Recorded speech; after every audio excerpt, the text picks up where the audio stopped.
Hello, and welcome to this week's Wednesday Words from Emmanuel Episcopal Church. Tomorrow marks 5 months since our schools and churches closed, and we all began our journey through the unknown territory of social distancing and pandemic protocols. And just in case we were feeling too comfortable with the new normal, we suffered a devastating flash flood in Stanton on Saturday night that has left businesses and homes damaged or destroyed. A wise woman once said, "Normal is just a setting on the dryer," and we are certainly redefining normal almost daily over the last 5 months. For many of us, our church building, our rituals, and our fellow congregants are a great comfort to us in times of trouble. The isolation that's been required of us to protect each other and our community has been difficult to bear, especially for those who live alone, as we often remember in our prayers with people. We find ourselves in the wilderness during this strange and frightening time, and despair comes easily. We fear that we are without a map to navigate the uncertainty of it all. We don't walk alone, though. Jesus promises that he is with us, even in the valley of the shadow of death. And we do have a map of sorts.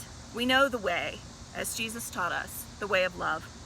And it's important to remember, too, that Jesus calls us, even now, to go into the world and preach the gospel to every creature, to be light bearers, love bringers, and hope stokers.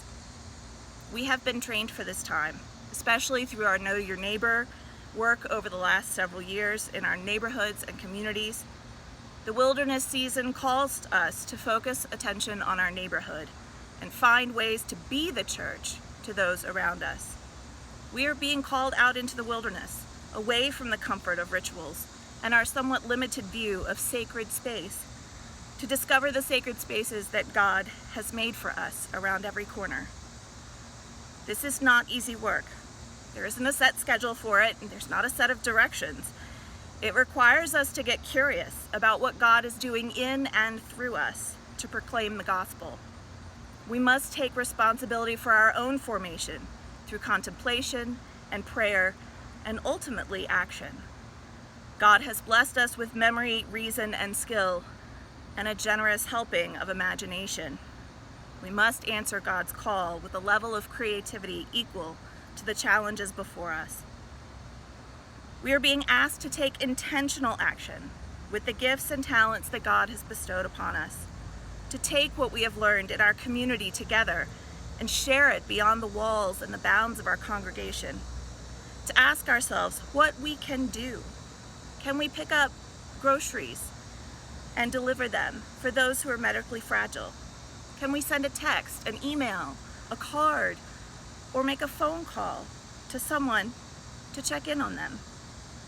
Can we restock the curbside food pantry with extras from our grocery food trips? Can we meet up with someone for a walk or a visit outdoors? Drop off or send flowers to brighten someone's day? Who is in need of God's love today, and how can we help? Like Jesus, we need to remind each other regularly that we are not walking through this wilderness alone. We are called to be the church in the world, the church in the wilderness. Go in peace to love and serve the Lord. Amen.